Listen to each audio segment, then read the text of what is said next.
Olá, boa tarde a todos aí que estão nos assistindo e também olá para quem provavelmente vai assistir essa apresentação depois, né, no canal do Leir. É, Antes de qualquer coisa, eu só queria dizer para aqueles que fizeram a inscrição na página do laboratório que vocês só comentem o seu nome, de preferência o nome que vocês colocaram na inscrição, seguido de presente, para a gente poder identificar quem é que fez a inscrição e quem é que assistiu a live de fato, para a gente poder mandar os certificados depois. Mas por enquanto é só isso. Eu estou aqui com o Pedro, meu colega de mestrado e doutorado, né? Felizmente, para mim, né? Esse aqui, então, é mais um dos eventos, né, que o LEIRMA USP ele promove para dar espaço para pesquisadores de diversos temas sobre a antiguidade e sobre o Mediterrâneo Antigo falarem sobre suas pesquisas e, né, compartilharem, ou mesmo, até mesmo receberem críticas de preferência construtivas sobre as próprias pesquisas. Então, esse é um ambiente bem aberto. Então, vai sem dizer que qualquer pergunta, qualquer sugestão que vocês tiverem, vocês, por favor, comentem aí na aba do YouTube, que eu vou anotar e mais ao final da apresentação eu vou passar para o Pedro e ele vai responder também se tiver sugestão, qualquer coisa desse tipo a gente está aceitando, certo? Normalmente no Leir essas apresentações, no Leir físico, né, essas apresentações elas tendem a ser mais informais, né, as pessoas perguntam no meio da apresentação, assim, mais descontraído. Mas, para fins de organização, a gente vai manter as perguntas, as sugestões e esses outros tipos para o final da apresentação, certo? Então, para dizer de novo, quem acabou de chegar, se você se inscreveu, por favor, comenta o seu nome, seguido de presente, para a gente poder ter uma ideia melhor de como é que, de quais pessoas realmente viram a apresentação, certo? Então, agora eu vou apresentar o Pedro, para não atrasar mais aqui essa apresentação. Já que a gente começou em ponto, né? Pedro, ele fez bacharel e mestrado em História aqui pela Universidade de São Paulo. Também é doutorando pela Universidade de São Paulo agora. Também é membro do Laboratório de Estudos do Império Romano e Mediterrâneo Antigo, o LEIRMA, né, da USP, desde, né, do mestrado. O mestrado dele é intitulado, né, Pela Unidade da Igreja, Inácio de Antioquia e o Monoepiscopado na província românia da Ásia, foi financiado pela FAPESP, e agora o título do projeto de doutorado dele é As Fronteiras do Cristianismo Antigo, também financiado pela FAPESP. Né? Então agora eu vou sair aqui da transmissão, vou deixar o Pedro apresentar, e é isso aí. Espero que todos aproveitem. Vai lá, Pedrão. Obrigado, Gabriel. Obrigado a todo mundo que está assistindo, que vai assistir. Agradeço a audiência de todo mundo.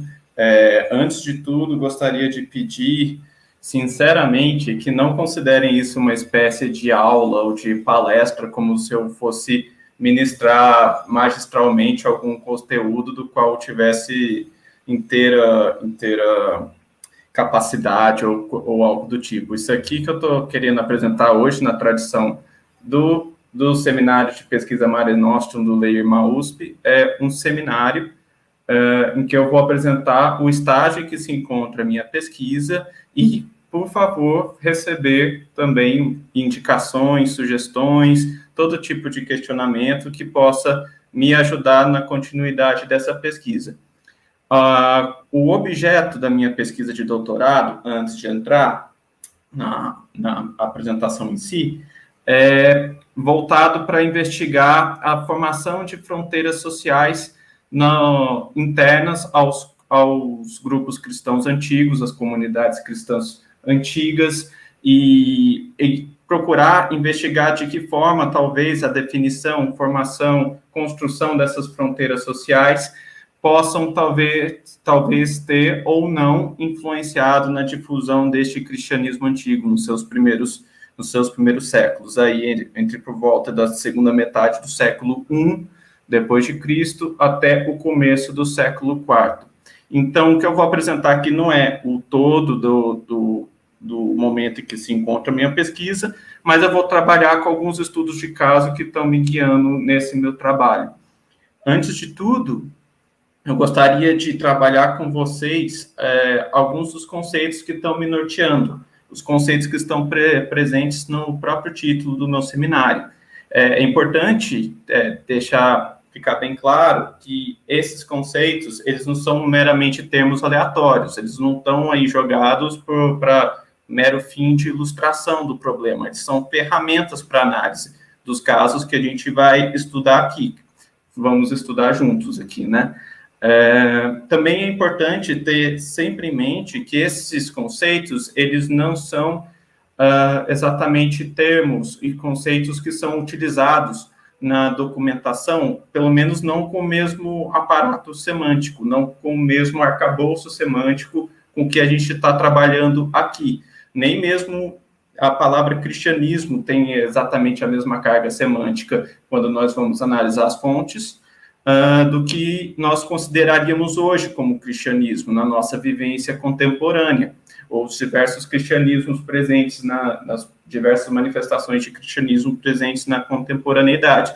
Esses conceitos, eles são, sobretudo, ferramentas analíticas, ferramentas teórico-analíticas para a gente poder estudar, procurar compreender melhor os casos que nós vamos estudar aqui. Então, bom, partindo para o primeiro conceito em geral, que é de fronteiras sociais, aqui eu estou trabalhando, sobretudo, com uma divisão de fronteiras sociais, que é trabalhada, eu estou me inspirando, sobretudo, na obra do Norberto Guarinello, o aparato conceitual do Norberto Guarinello para compreender a sociedade romana antiga. E o que eu estou pensando como fronteiras? Basicamente, formas de limitação, seja do espaço, seja da convivência social, seja da interação social ou da divisão entre grupos dentro de um mesmo grupo social. São fronteiras que não são naturais, isso é importante, não são limites naturais. O conceito de fronteira traz em si o arcabouço semântico de se pensar limitações impostas ou negociadas ou frutos de disputas, limitações disputadas, enfim, são limites e linhas divisórias que são decorrentes de ação humana, de interação humana, e é sempre importante ter isso em mente.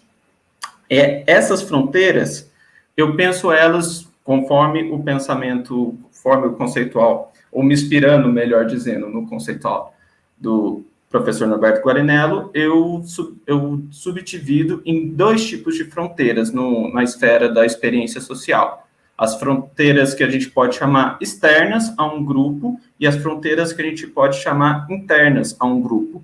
Dentro dessas fronteiras externas, vocês vão ver que eu vou trabalhar muito mais nesses estudos de caso com o segundo tipo de fronteiras do que com o primeiro. Embora eu acredite que mais para frente na minha pesquisa, as fronteiras externas também vão ter uma importância muito singular.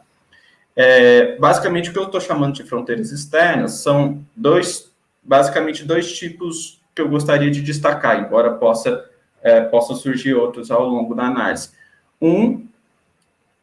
São fronteiras que eu, por falta de uma melhor nomenclatura, eu optei por denominar fronteiras fenomenológicas ou sociofenomenológicas. Ou seja, o cristianismo, os cristãos, eles têm, é possível identificar na documentação cristã antiga, uma distinção que esses primeiros cristãos fazem entre regiões e localidades do Mediterrâneo ou de fora do Mediterrâneo, da Mesopotâmia, do Mar do Norte, algumas regiões da África, inclusive, nas quais é possível se encontrar cristãos e comunidades cristãs e outros locais em que não se é possível encontrar cristãos nem comunidades cristãs, ou seja, dependendo do local para onde um missionário, ou um bispo, ou um cristão comum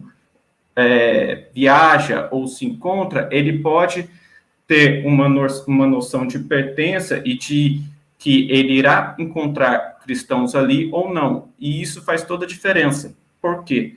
Porque territórios em que existem cristãos são locais em que um cristão pode experimentar de alguma forma uma convivência social.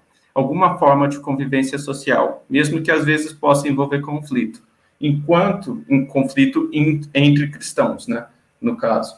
Enquanto que um território, uma região em que não haja cristãos, é, com frequência, uma área de ação, uma área de futura missão.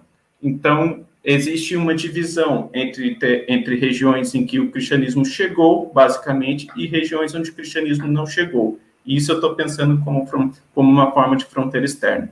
Outra forma de fronteira externa, e essa já é perfeitamente trabalhada na produção historiográfica mais recente, historiográfica e de outros ramos acadêmicos também, sobretudo no Brasil, com trabalhos principalmente como os da professora Mônica Salvatisse, do professor Gilvan Ventura, mas trabalhando com antiguidade tardia, são as fronteiras identitárias, ou seja, o que um grupo cristão considera como traço identitário que divide eles de outros grupos cristãos e de outros grupos habitando o Império Romano, Mediterrâneo e uma região, um recorte geográfico mais amplo, inclusive. Existem linhas divisórias que são construídas e que são, com frequência, muito fluidas, que fazem com que alguns grupos se distingam dos demais, mesmo que ambos talvez possam se pensar enquanto cristãos. Isso segundo uma análise mais recente. Por outro lado, eu trabalho com a ideia de fronteiras internas. Pensar fronteiras internas implica em pensar que as fronteiras não são meramente externas a um grupo social, a uma sociedade, a uma nação ou algo do tipo. O próprio interior desses grupos sociais contam com fronteiras que às vezes são muito tênues e às vezes são pouco notadas ou às vezes são muito bem expressas, que dividem algumas pessoas das outras, inclusive hierarquicamente. Então, aqui eu gostaria de levantar para análise 3 tipos de fronteiras internas que eu considero. Há fronteiras de função ou fronteiras funcionais, ou seja, existem algumas fronteiras que distinguem pessoas por função, e com frequência essas fronteiras são de ordem hierárquica, ou seja, algumas pessoas estão capacitadas para executar determinado tipo de ação e de direção, de liderança, e outras não. E normalmente existe uma fronteira na documentação, como eu espero poder apresentar, na documentação, que distingue esse tipo um tipo de pessoa de outro tipo de pessoa dentro da comunidade. Outro tipo de fronteira, apesar dela ser interna ao grupo cristão, com frequência é alocada ou reproduzida do próprio ambiente social mais amplo. Por exemplo, as comunidades com as quais a gente vai trabalhar aqui estão, por exemplo, inseridas no contexto do Império Romano. Esse Império Romano conta com fronteiras internas, às vezes muito bem definidas e demarcadas, em que pelas quais os próprios cidadãos, os próprios habitantes desse império são subdivididos de forma hierárquica. Alguns simplesmente não são tão iguais quanto outros. E isso eu acredito que se reproduza dentro das comunidades cristãs. Em uma série de sentidos. Não vou explorar todos aqui. Talvez alguns fiquem apenas no ar por enquanto, porque, como eu já adiantei, aqui eu pretendo trabalhar com apenas uma parte do que eu estou analisando no meu doutorado no momento. E outra fronteira, essa sim eu espero poder demonstrar, são fronteiras de gênero, ou seja, determinados grupos sociais do Império Romano, e dentre eles os cristãos, impõem uma fronteira para acesso a formas de liderança baseadas no gênero. Ou seja, existem funções que são acessíveis a homens e mulheres e outras funções simplesmente não são acessíveis aos dois, a ambos os gêneros. E, no entanto, isso ocorre de forma bem fluida nesse período que a gente vai trabalhar, e eu espero poder apresentar alguns casos interessantes a respeito disso. Inclusive de como essa fronteira vai se constituindo ao longo do tempo. Não é algo natural, não é algo exatamente inerente, intrínseco ao fenômeno da difusão do cristianismo, mas existe dentro de uma determinada agenda, existe dentro de um determinado processo histórico que eu espero poder iluminar com essa apresentação. O segundo conceito com o qual eu quero trabalhar é considerar se esse cristianismo com o qual a gente está tendo acesso, que a gente está discutindo, se a gente usa a nomenclatura de primitivo, como costuma ser utilizado por grande parte da historiografia, sobretudo de línguas latinas, como português, espanhol, francês, italiano, ou se a gente fala em cristianismo antigo. Eu tenho uma questão com falar em cristianismo primitivo que envolve algumas implicações de caráter teórico que o próprio conceito de primitivo pode trazer consigo e que se encontra com frequência nessa historiografia. O primeiro sentido é de caráter evolucionista, ou seja, é um cristianismo primitivo porque você tem em vista um cristianismo contemporâneo e a partir desse cristianismo contemporâneo desenvolvido, complexo, subdividido em uma série de grupos, você olha para trás e vê um momento em que esse cristianismo estaria relativamente informe ainda, esperando para tomar uma forma mais complexa. Esse tipo de sentido eu procuro evitar para essa análise. Eu procuro trabalhar com o cristianismo desse período, com o qual eu trabalho, dos primeiros 3 séculos, pelas suas próprias dinâmicas e na medida do possível, a partir de suas próprias lógicas. Outro sentido que pode estar imbricado em conceitar o cristianismo como primitivo é um caráter idealizador, com frequência realçado em movimentos de reforma eclesiástica e das diversas denominações cristãs. Com frequência nessas reformas se classifica o cristianismo desse período como primitivo, com o caráter do passado ideal, o passado ao qual se deve se retornar sempre, que deve servir como fonte de inspiração. Também não estou procurando, obviamente, trabalhar nesse sentido. Por isso, eu trago a ideia de cristianismo antigo, que não considero ideal, eu considero que traz uma série de problemas consigo, mas que me permite, ao menos, abandonar essa carga conceitual, semântica, que existe em cristianismo primitivo. Ao mesmo tempo que permite separar esse fenômeno cristão, do qual estou trabalhando nos 3 séculos anteriores, por exemplo, ao Concílio de Nicéia, e no qual eu acredito que as dinâmicas de determinação de construção de fronteiras sociais se dá de forma muito mais orgânica e envolvendo uma série de disputas internas ao grupo e com muito pouco caráter normativo envolvido, se comparado a um período em que o cristianismo é reconhecido como religião legítima dentro do Império Romano, inclusive recebe favores do Estado Romano, pós-Constantino, em que boa parte dessas fronteiras vão ser definidas e confirmadas por normas legais, canônicas dos diversos concílios, enfim. E, de forma singular, eu acredito que vai ser o ponto conceitual que vai mais guiar essa discussão. Se falamos em cristianismo ou cristianismos, eu acredito que se falar em cristianismos nos primeiros 3 séculos tem valores em si, na medida em que falar dessa forma expressa sempre a diversidade presente nesse cristianismo antigo.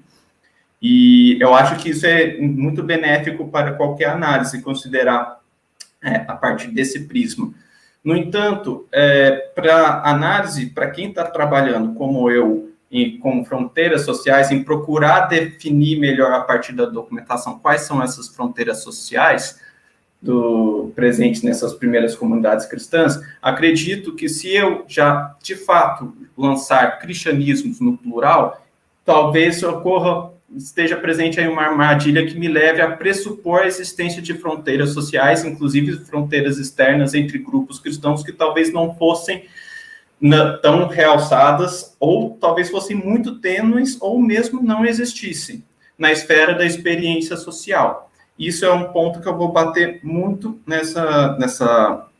nesses estudos de caso, que é a da interação social, não apenas procurar o que os autores eclesiásticos classificam como grupos cristãos diversos ou não, mas sim, se possível, a partir de leituras de caráter, uma leitura a contrapelo, como nos inspirando, no caso, no Walter Benjamin, né? Uma leitura a contrapelo desses escritores com os quais a gente vai trabalhar, o quanto que a gente consegue identificar que talvez na experiência social as identidades cristãs talvez se considerassem não tão opostas entre si, mas talvez complementares ou mesmo como uma mesma experiência. Isso é muito mais complicado do que parece. Então, partindo para os estudos de caso, eu gostaria de trazer 2 casos aqui para trabalhar com essas dinâmicas de fronteiras internas. Então, a primeira é o aparecimento da chamada nova profecia, que depois vai receber a classificação de montanismo como uma heresia, né, entre os escritores heresiológicos do final do século II e do século III, e século IV também. E um outro fenômeno que é do gnosticismo. No caso, o que eu vou procurar trabalhar com esses 2 estudos de caso é como a partir da documentação envolvida, com a qual a gente tem acesso a esses fenômenos históricos, a esses casos, como eles deixam entrever que, apesar da condenação de alguns grupos por parte de escritores eclesiásticos, na esfera da interação social, o que ocorre com frequência é que esses próprios escritores eclesiásticos, na verdade, são aqueles que estão traçando fronteiras, e não exatamente a interação social. Então, partindo para o primeiro caso, apesar de se falar muito em montanismo, eu gostaria de tratar especificamente do caso de 2 profetisas que marcam esse movimento da nova profecia, talvez muito mais até do que o homem que dá nome depois que é usado para classificar essa heresia, que é Montano, mas sim, eu gostaria de dar mais destaque, que eu acredito que seja um destaque que seja mais dado, inclusive na própria documentação, a essas 2 profetisas, Priscila e Maximila.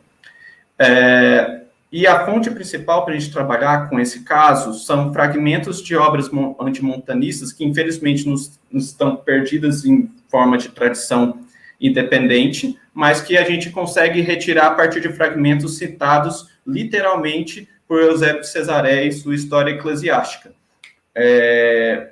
Eusébio, em termos de interpretação dos documentos, ele é um escritor que a gente sempre tem que desconfiar muito, porque ele está entre esses autores eclesiásticos que estão traçando essas fronteiras.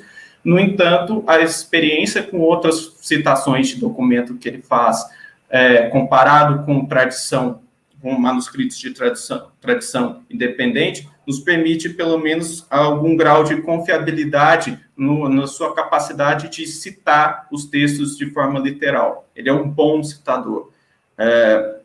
A localidade, eu já vou mostrar para vocês, é a Ásia Menor. O período é aí entre 150, mais ou menos 180 depois de Cristo, ou seja, sobretudo na segunda metade do século II, em que se dá esse embate entre Priscila e Maximila e os seus oponentes.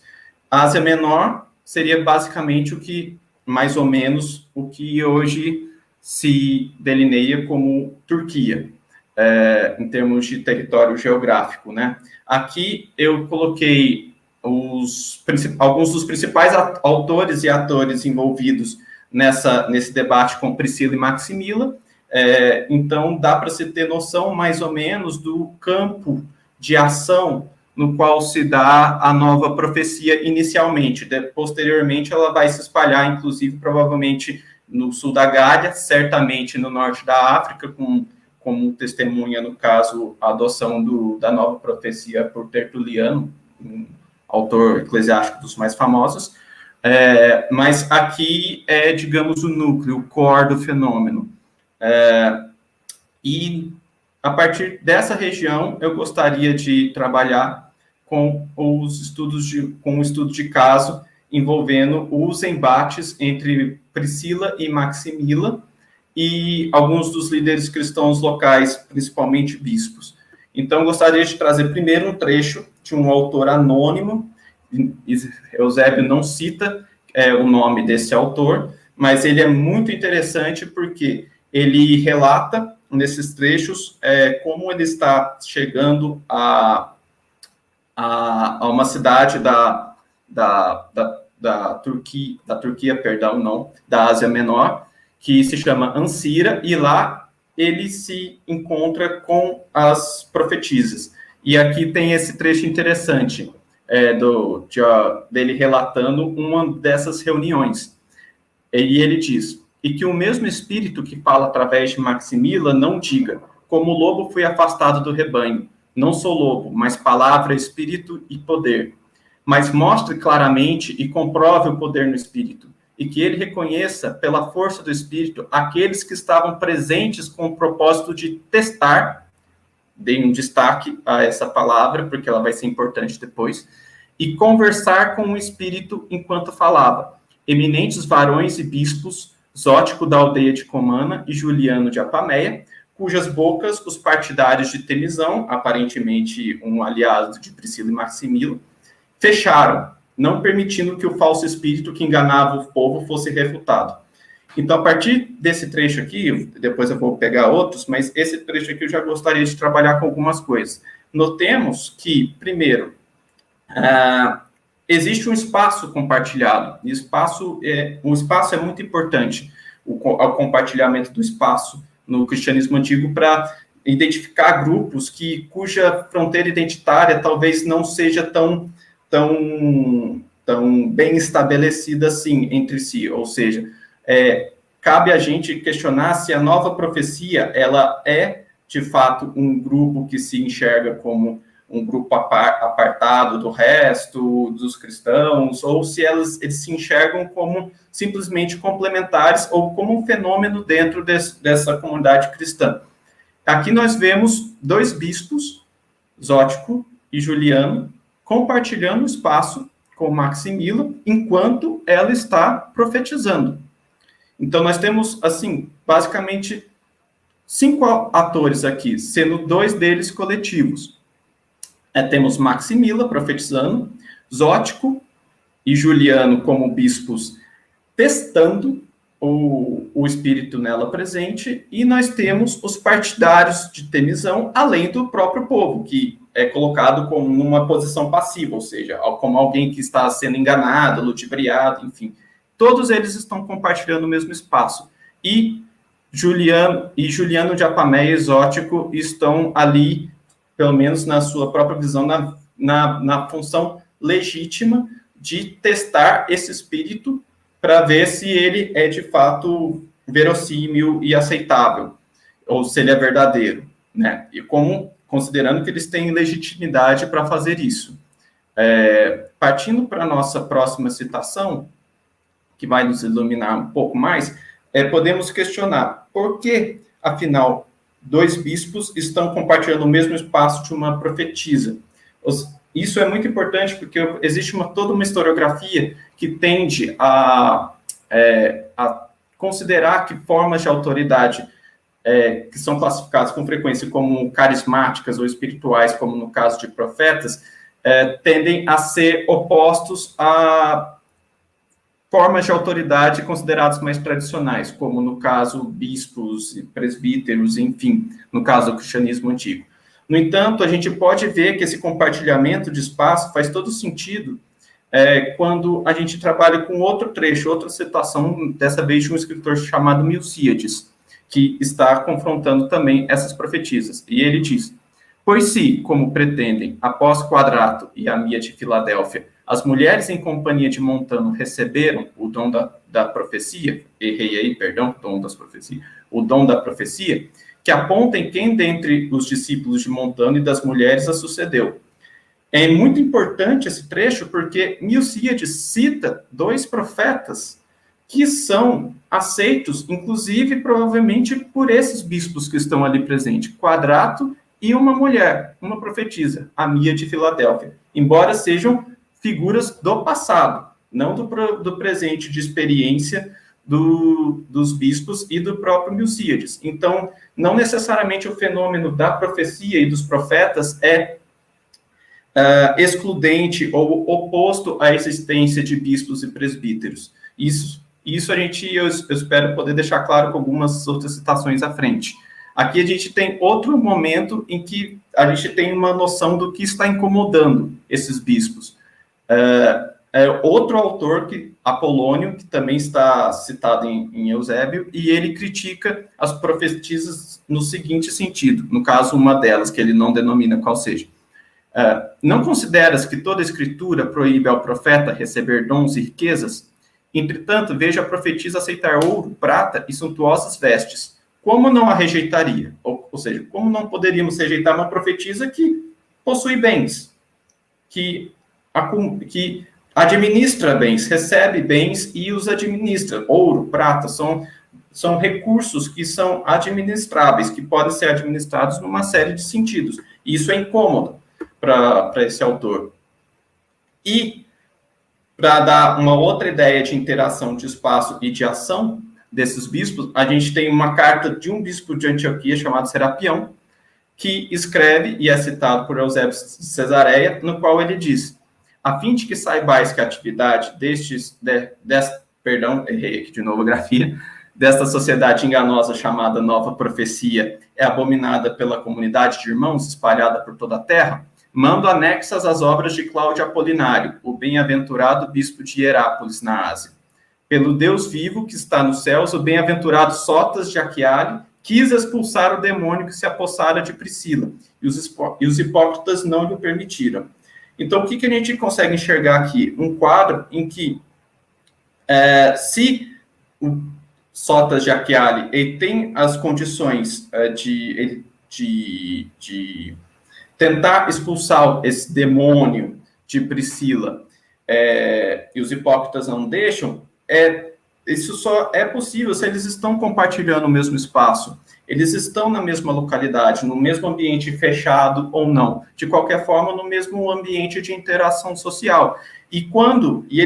Embora eles se considerem na autoridade de tentar questionar esse espírito presente nas profetisas, e mesmo considerá-lo um demônio, eles são impedidos pelos próprios presentes, pelo próprio povo que está presente. E isso, com frequência, foi analisado, foi interpretado como uma forma como se Priscila e Maximila estivessem subvertendo a ordem a ordem social dessas comunidades. No entanto, a gente pode questionar isso a partir de algumas outras citações de obras anteriores e de autoridade anteriores a esse conflito, inclusive algumas obras presentes no cânon do Novo Testamento. A gente tem, por exemplo, uma frase de Cristo segundo o Evangelho de Mateus, em que ele diz: quem recebe um profeta em nome de um profeta, receberá a recompensa do profeta. Então, você tem um dito de Cristo no Evangelho de Mateus, que é um evangelho muito usado pelos diversos grupos cristãos primitivos, pelas diversas igrejas, pelas diversas comunidades, em que se ordena que um profeta seja sempre bem recebido, e que aquele que recebe esse profeta, vai receber recompensa de profeta. A gente tem um escrito de um profeta presente no cânon do Novo Testamento, que é o profeta João de Patmos, em que ele lança uma série de ordens para igrejas presentes na Ásia Menor, no qual ele em cujas cartas ele sempre conclui dizendo: quem tem ouvido que ouça aquilo que o Espírito diz às igrejas. E ele fala na primeira pessoa, ele fala como se fosse Cristo falando através dele, assim como Priscila e Maximila falam na primeira pessoa, como se fosse o próprio Espírito, provavelmente o Espírito Santo, falando através delas. E isso é uma norma, isso é recorrente como experiência social no cenário anterior. Assim, e existem indícios de que, apesar dessa interpretação que foi feita por uma historiografia até aí, mais ou menos o final do século XX, toda a historiografia mais recente tem questionado esse paradigma a partir de algumas citações presentes, mesmo nesses escritos presentes no Novo Testamento, como no caso da carta escrita por Pseudo Paulo, como eu chamo, a primeira carta a Timóteo, que é escrita por um autor que se diz Paulo, a gente sabe hoje que não é, em que ele está passando uma série de determinações para a organização da comunidade de Éfeso, e dentre essas determinações, ele relembra Timóteo, que é considerado aí com frequência nas interpretações dessa obra como uma espécie de representante, personificação desses líderes cristãos locais, sobretudo bispos, presbíteros, em que Paulo diz a ele: não negligencies o dom em ti, que te foi dado através da profecia, com a imposição das mãos do presbitério. Ou seja, aqui você tem a profecia, uma prerrogativa de profetas, que a gente só tem pessoas que arrogam para si a posição de profetas e de profecia como ministrantes dessa profecia, com um ato de imposição das mãos por parte de presbíteros. Não são realidades, por essa documentação, não nos parece que sejam realidades contrastantes.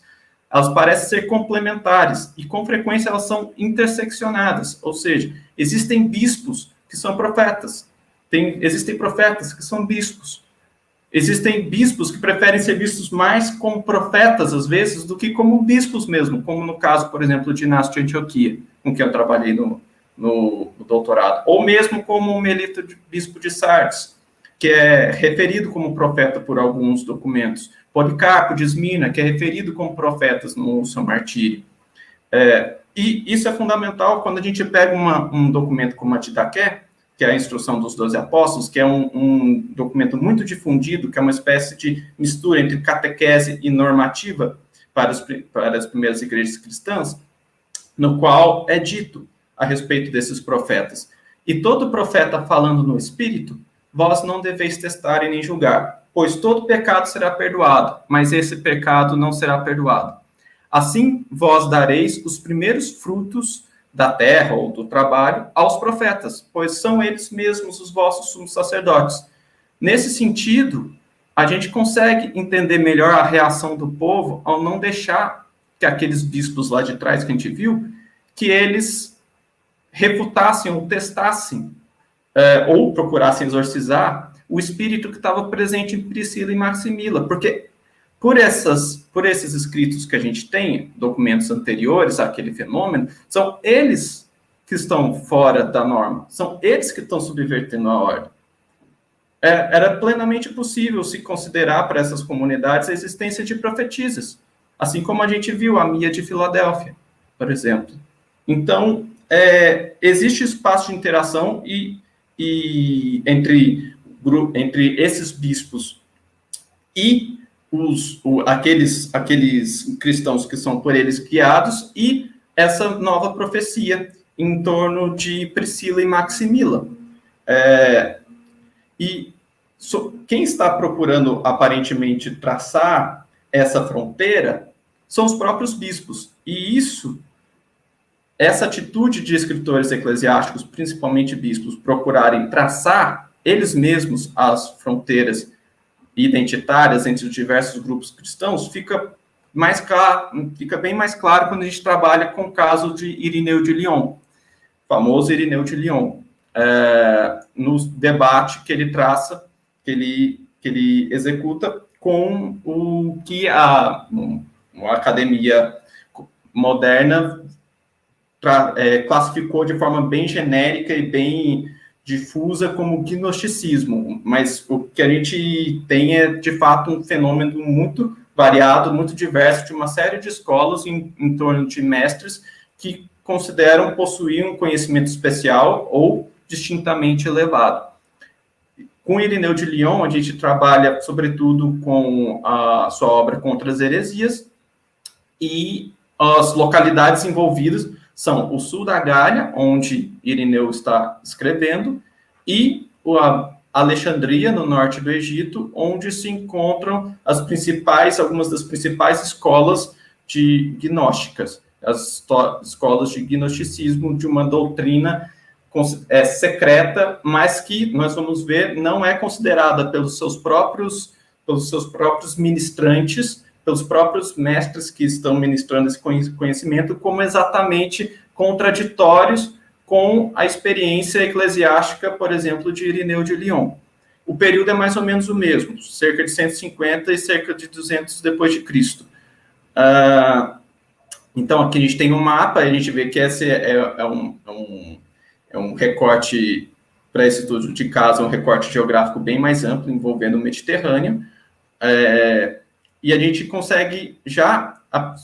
aqui a gente tem, eu achei interessante pegar essa imagem, porque é uma imagem na catacumba de Domitila, se não me engano, em Roma, cerca de 300 depois de Cristo, em que Cristo aparece como um mestre, uma espécie de um filósofo ministrando o conhecimento para o evangelho, o conhecimento, seja como for, aos seus discípulos que estão colocados como discípulos de fato, como se estivessem numa escola.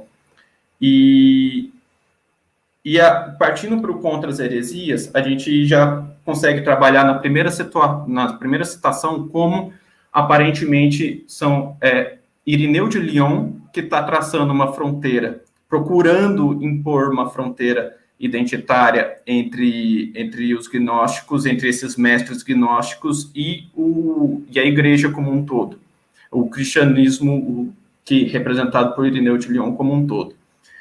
E ele diz assim, logo no prefácio, no começo da sua obra, esses, ou seja, ele está já caracterizando quem são seus adversários na obra, né? Esses de quem o Senhor nos ordenou nos guardar, esses que falam como nós, mas pensam diferentemente de nós. Daí ele retorna falando sobre si mesmo, né? Não acostumados a escrever, não tendo aprendido a arte de falar, mas solicitados pela caridade que nos urge manifestar a ti e a todos os que estão contigo os ensinamentos deles, que foram conservados secretos e que agora, pela graça de Deus, se tornam manifestos, pois nada há de encoberto que não venha a ser descoberto, nem de oculto que não venha a ser conhecido. Ou seja, o próprio Irineu está dizendo que esse tipo de doutrina passada por esses mestres gnósticos não é de natureza pública, é de natureza secreta. Mas se é secreta, como pode, de fato, traçar identidades que os distingam do resto dos cristãos, em caráter de identidade? Como um cristão poderia olhar para um mestre gnóstico, ou para um seguidor desse mestre gnóstico, e identificar que ele não era mais membro do seu grupo cristão, mas sim como membro de um grupo gnóstico? Talvez, enquanto isso fosse em segredo, a gente poderia ter duas opções. Ou essa é uma fronteira secreta, o que pode ser defendido, mas não parece para mim ser o caso, a partir dos outros casos que a gente vai ver, a pertença a essa escola gnóstica não implica para esse mesmo seguidor do gnosticismo uma quebra de identidade com relação à convivência e à experiência social com outros cristãos, mesmo os cristãos representados por Irineu de Lyon. Isso eu acho que é o caso, porque se nós pegarmos alguns outros trechos,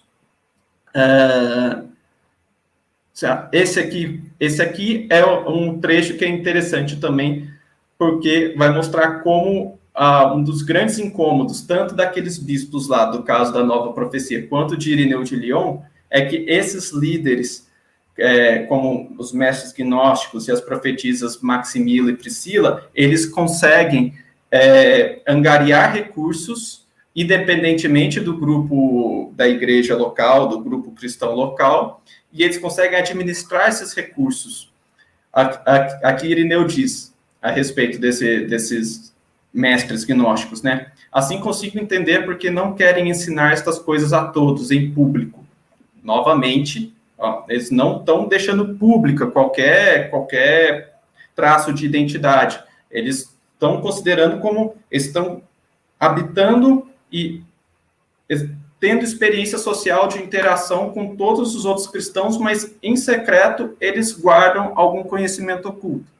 Mas somente aqueles que podem dar grandes gratificações para conhecer mistérios tão grandes. Quem não daria tudo o que possui para aprender que os mares, as fontes, os rios e todas as substâncias úmidas se originaram das lágrimas da Antímese e do Éon, tomado de paixão, à luz do seu sorriso, os elementos corporais do mundo, do seu temor e inquietação, enfim. Aqui Irineu está ironizando com aqueles que ele está procurando excluir do seu grupo, né?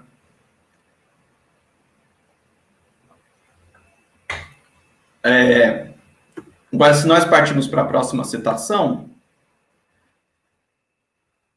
ele vai mostrar, ele vai traçar o que ele diz que é a visão desses grupos gnósticos, desses mestres gnósticos e seus discípulos, do resto dos cristãos. Ele está falando como se fosse um desses mestres gnósticos. Os homens psíquicos são educados com ensinamentos psíquicos, confirmados pelas obras e a fé simples, mas não possuem conhecimento perfeito. Esses dizem que somos nós, que pertencemos à igreja. Por isso, nos é indispensável a boa conduta, de outro modo, nos é impossível a salvação. Eles, porém, se salvam, não pelas obras, e sim por serem pneumáticos por natureza. Ou seja, ele está dizendo que ele está colocando uma distinção entre os gnósticos e nós que pertencemos à igreja. Mas isso é uma distinção que ele está fazendo. Nós não temos aqui, por enquanto, a voz daqueles que estão sendo acusados. Mas, se tem um ponto aqui que Irineu não falha com a maior parte da documentação, inclusive de origem gnóstica que nós temos, é que, de fato, esses mestres gnósticos e seus discípulos traçam uma fronteira que é uma fronteira do conhecimento perfeito, ou seja, eles possuem conhecimento, eles transmitem conhecimento, mas não são todos que detêm o conhecimento, assim como não são todos lá, no caso da nova profecia e dos profetas, que detêm o espírito para profetizar. Eles têm existe uma fronteira social aqui, que é a fronteira de quem detém esse conhecimento perfeito de Deus, de Cristo, enfim, e quem não possui. Assim como os profetas e as profetisas possuem o espírito para profetizar o futuro ou passar ordens da parte de Deus, enquanto outros não possuem. E isso incomoda muito Irineu, como, no caso, as profetisas incomodavam os bispos da Ásia.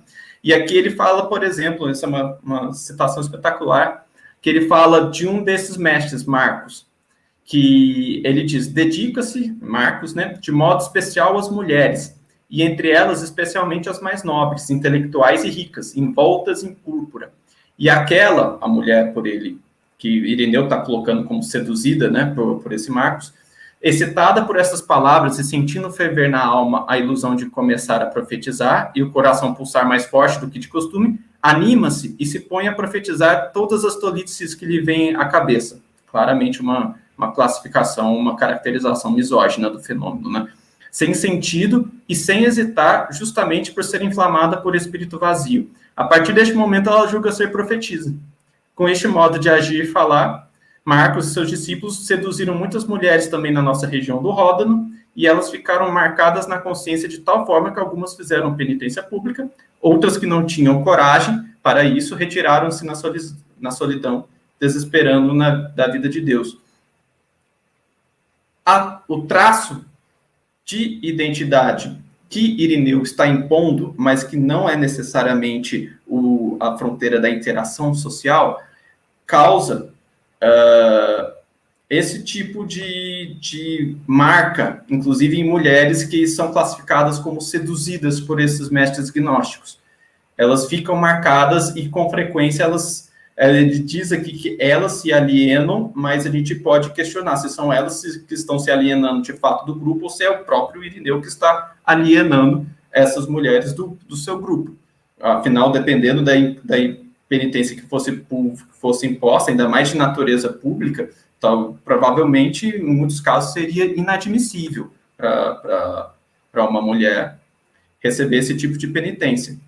E, por fim, esse trecho é muito, muito interessante para concluir como esses cristãos que são classificados hoje como gnósticos e que com frequência são tidos como opostos aos cristãos ditos ortodoxos, entre muitas aspas, ou proto-ortodoxos, entre muitas aspas também, como eles não se viam como algo distinto dos demais.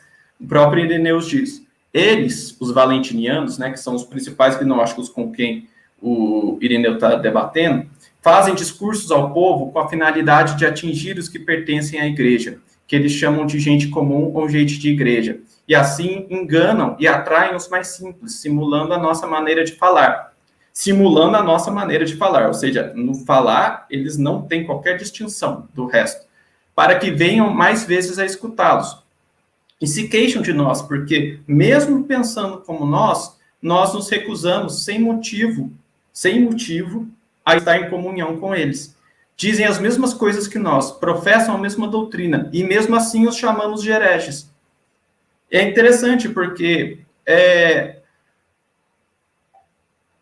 que nós temos Ireneu dando voz a uma indignação por parte desses grupos que se reúnem em torno de mestres de conhecimento oculto, ou conhecimento perfeito, conhecimento elevado, que nós classificamos como gnósticos, e ele dá voz à própria reclamação de injustiça por parte desses grupos. E essa é, de fato, uma reclamação que ocorre e que é discernível em alguns escritos cristãos, sobretudo em torno de Alexandria, ou no caso ali mais próximo da Síria também. Antes de partir para essa reclamação, retornando para a questão da materialidade do mestre como não apenas alguém que, a partir da sua fronteira do conhecimento, de quem possui o conhecimento para ser passado, consegue reunir e administrar recursos, como ele também está presente naquele escrito que eu citei, a Didaqué, aquela normativa catequética, enfim, esse imbróglio. Tá, e na Didaqué também está escrito, e todo profeta que deseje se sustentar entre vós é digno de seu sustento. Um verdadeiro mestre, didáscalos, que é com frequência o termo que é utilizado para esses mestres gnósticos, um verdadeiro mestre é também digno do mesmo modo que o trabalhador de seu sustento. Ou seja, Ireneu está criticando os mestres gnósticos por reunirem recursos e administrarem esses recursos, sendo que isso é permitido por um documento que serve de normativa e de guia e de norte para várias comunidades cristãs do período. Assim como os bispos da Ásia Menor estão reclamando de Priscila e Maximila reunirem e administrarem recursos, sendo que essa mesma obra e várias outras experiências sociais identificáveis indicam que isso seria plenamente aceitável, compreensível, simplesmente faria parte da experiência social desses primeiros grupos cristãos. Ou seja, mais uma vez, assim como os bispos da Ásia Menor, quem está traçando as fronteiras e quem está caracterizando de forma estereotipada esses grupos são os próprios bispos. São um grupo muito específico, muito pequeno desses cristãos, mas que também é um grupo pequeno que nos legou os seus escritos, né? Que se nós não tomarmos cuidado, nos legam, de fato, a visão sobre esse cristianismo primitivo. Esse cristianismo antigo, é o vício de linguagem. E aqui, nós conseguimos dar voz, de alguma forma, através de escritos apócrifos, ou seja, que não estão presentes no cânon final do Novo Testamento, conforme imposto pela igreja, e pelas igrejas, né, posteriormente, como eles, de fato, se veem como injustiçados. Aqui, nós temos, por exemplo, um trecho do Evangelho de Tomé, em que Tomé representa esse grupo, claramente representa esse grupo gnóstico, que tem acesso a um conhecimento especial, e a reação dele frente às perguntas dos outros discípulos que representam esses outros cristãos que não detêm conhecimento perfeito. E está escrito, quando Tomé veio até seus companheiros, eles lhe perguntaram, o que Jesus disse a ti? Tomé lhes disse, ou seja, Jesus toma Tomé à parte e revela para ele algum conhecimento muito específico, muito oculto. Não retorno, quando ele retorna para junto dos discípulos, os discípulos querem saber o que Jesus revelou para ele. E Tomé lhes disse, se eu vos disser uma das palavras que ele me disse, pegareis em pedras, e as atirareis em mim. E um fogo se erguerá dessas pedras e vos devorará. Ou seja, o que eu entendo que esteja representado nesse trecho é justamente essa reclamação de injustiça que esses detentores do conhecimento dirigem aos outros cristãos e principalmente aos líderes cristãos em geral, representados pelos outros apóstolos. Porque eles detêm um conhecimento especial que não é necessariamente excludente, ou seja, Tomé não está se considerando como afastado ou fora desse grupo dos apóstolos, mas ele é simplesmente alguém que detém um conhecimento especial, ao qual esses outros apóstolos não têm acesso, assim como esses mestres gnósticos têm acesso a um conhecimento ao qual simplesmente os outros bispos, os bispos em geral, não detêm acesso. Embora nós tenhamos alguns casos de citação de alguns presbíteros e bispos que adotavam esse conhecimento classificado como gnose, né, nessa documentação antiga. Se a gente pegar um outro documento proveniente dos valentinianos, talvez da própria Pena de Valentino, que é um dos principais mestres gnósticos de Alexandria, que depois se muda para Roma, estabelece sua escola em Roma também, nós temos outra caracterização desse grupo representado por Irineu por parte desses cristãos gnósticos que estão se considerando injustiçados. Aqui é o momento em que Valentino, o autor do Evangelho da Verdade, está caracterizando aqueles que classifica como ignorantes, muito provavelmente uma referência a esses líderes cristãos. E eles dizem: ou é um lugar para onde os ignorantes estejam fugindo, ou eles são impotentes quando estão em perseguição de alguém, ou estão envolvidos em brigas, ou são eles mesmos que estão recebendo golpes, ou estão caindo das maiores alturas, ou estão voando no ar, mesmo que não tenham asas, afinal, não tem asas porque não detém conhecimento. E ainda outras vezes é como se alguém lhes estivesse tentando matar, embora não haja ninguém lhes perseguindo. Ou seja, é muito importante, porque uma das últimas fugas desses bispos, desses escritores, é pegar a herança de bispos que são classificados e cultuados como mártires. E para alguns gnósticos, a detenção desse conhecimento perfeito faz com que esse próprio martírio, essa própria propensão ao martírio não faça sentido, porque você simplesmente se desprende do mundo e as coisas do mundo não têm mais efeito nenhum sobre a sua aceitação por parte do Pai, de Deus Pai, né? Ou não, porque é o conhecimento de Deus Pai que lhes permite adotar a salvação perfeita. E, por fim, para esse caso aqui, ainda retornando à posse de recursos que é tão mal vista, tão descaracterizada, tão malhada por parte de Irineu, nós temos o caso de um mestre cristão que é mais ou menos contemporâneo a ele, que é um pouco posterior, que é Orígenes, que dirige uma escola em Alexandria, primeiro e depois em Cesareia, da Palestina, ali na costa da Palestina, e que, como esses mestres gnósticos criticados por Irineu, também consegue amealhar recursos a partir dos seus próprios instruídos e consegue administrar esses recursos e, com esses recursos, manter, inclusive, redes muito vastas de contato. E aqui é um caso citado por Eusébio, né? Eusébio é um grande admirador de Orígenes, e esse é um trecho muito interessante, que apesar de fazer parte da narrativa de Eusébio, não ser uma citação literal de outra obra, faz muito sentido. Ele diz: efetivamente, mais de 7 taquígrafos estavam ao seu lado enquanto ditava, enquanto Orígenes ditava, né? Alternando-se uns aos outros em horas determinadas. Não eram em menor número os copistas, assim como os jovens peritos em caligrafia. Ambrósio fartamente ministrava o indispensável à subsistência de todos. Bem mais, participava diligentemente do estudo dos oráculos divinos com inexprimível ardor, mas, sobretudo, instigava Orígenes a elaborar comentários.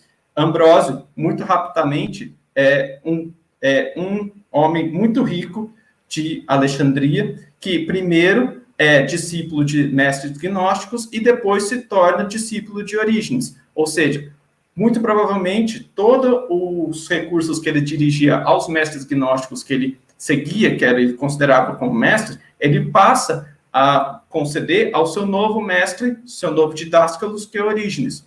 Então, isso é muito incômodo, aparentemente, para esses bispos cristãos antigos. E, realmente, Orígenes vai ter uma relação conflituosa com o próprio bispo de Alexandria, a igreja a qual ele pertencia originalmente, né? Porque eles são líderes cristãos que não estão exatamente sob a alçada desses bispos, porque eles contam com recursos e administração de recursos à parte. E exatamente por conta disso, na minha visão, no momento, aparentemente esses escritores eclesiásticos estão procurando excluí-los desse grupo, estão procurando traçar uma fronteira de identidade entre eles. Então, a minha conclusão, a partir do caso de Irineu, existe proveito menor em considerar a obra de Irineu de Lyon como testemunha, ou seja, como documento de fronteiras identitárias existentes entre grupos cristãos diferentes, do que em considerá-la como ela mesma traçadora de fronteiras. Ou seja, o próprio Irineu está traçando fronteiras, em minha visão, assim como os próprios bispos da Ásia Menor estavam traçando fronteiras com relação a Priscila, Maximila e aos membros da Nova Profecia, sendo que essa não era uma fronteira que exatamente era discernível na experiência social. Na experiência social, todos compartilhavam o mesmo espaço. E bispos e mestres e profetas, até que chega um momento em que esses bispos simplesmente estão procurando traçar essa fronteira identitária a fim de realçar o seu próprio papel como uma espécie de figura patriarcal dentro desse grupo e de householder, ou seja, o chefe de uma casa, de uma família, que é esse grupo cristão local. Para que isso seja alcançado, esse objetivo dos bispos, é necessário, primeiro, excluir formas de fronteira alternativas ou complementá-las ou interseccionalizá-las com a sua própria fronteira, ou seja, ser bispo e profeta ao mesmo tempo, o que passa a ser um caso não existente mais na Ásia Menor no período posterior. Enquanto que em Alexandria nós temos exatamente o fenômeno contrário. Os bispos locais, para realçar a sua autoridade, passam a justamente sair do ambiente escolar, são mestres de escola ao mesmo tempo que são bispos. E é bem interessante, partindo para as minhas duas hipóteses, a partir desses estudos de caso, que vão nortear o resto do meu doutorado, é que o fundamental é que aparentemente, na Ásia Menor, a partir do momento em que ocorre a nova profecia e ela é rejeitada por esses bispos locais, por conta de uma fronteira de gênero, ou seja, mulheres simplesmente não podem mais ser líderes, porque isso contrapõe a figura patriarcal do bispo, patriarcal, householder, enfim, eles também excluem a profecia em si. Então, você não encontra mais bispos que são profetas ao mesmo tempo. Não existe mais não existem mais fronteiras interseccionalizadas, aí, como a gente pode dizer, ou sobrepostas. Bispos são simplesmente bispos, mas a dinâmica de difusão do cristianismo aí, pelo menos a partir da documentação literária, parece retroagir. Não retroagir exatamente, mas ao menos estancar. Enquanto que em Alexandria, os bispos de Alexandria adotam uma outra posição. Eles passam a sair dos ambientes escolares, eles mesmos são mestres de escola, e eles são não apenas bispos, ou seja, não existe apenas a fronteira que os define como bispo em contraposição aos demais, mas eles também são mestres, eles são detentores desse conhecimento, e como detentores desse conhecimento, eles conseguem, ao mesmo tempo, se firmar melhor a própria autoridade, como continuar reunindo e agrupando formas de recurso alternativas que não seja a mera administração dos recursos do grupo cristão local. E justamente nesse período, que é muito interessante, Alexandria se torna uma comunidade que vai cada vez mais ascendendo mais e mais em peso e em autoridade no Mediterrâneo Oriental, até chegar ao ponto em que no Concílio de Nicéia é considerada uma das duas principais igrejas no Mediterrâneo, junto com Roma. Então, a hipótese 1 minha é que o cristianismo na Ásia Menor, no caso, diferente de Alexandria, ele justamente perde dinâmica quando os bispos traçam essa fronteira e rejeitam a profecia, e rejeitam a liderança feminina. Enquanto que em Alexandria, embora seja possível formas de liderança feminina, aparentemente, nas escolas, o bispo não exclui necessariamente essa fronteira, mas a incorpora a sua própria representação, a sua própria fronteira enquanto bispo. As duas são, de alguma forma, sobrepostas ou interseccionalizadas.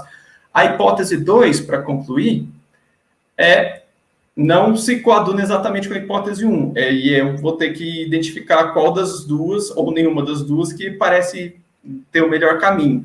Porque, segundo uma historiografia mais recente, alguns achados arqueológicos, diferente do que é retratado pelos bispos da Ásia Menor, a nova profecia ela não perde vitalidade no interior da Ásia Menor, ali na região da Galácia, da Capadócia.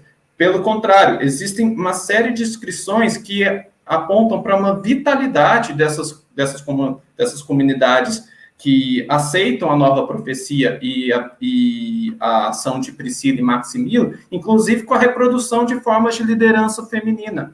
E aparentemente, isso eu preciso agora partir para os dados arqueológicos para confirmar se é de fato ou não, aparentemente aí no mesmo período em que Alexandria, no século III, está ascendendo como uma grande potência eclesiástica, inclusive com redes que levam Alexandria a se conectar com pontos muito distantes, inclusive fora do Império Romano.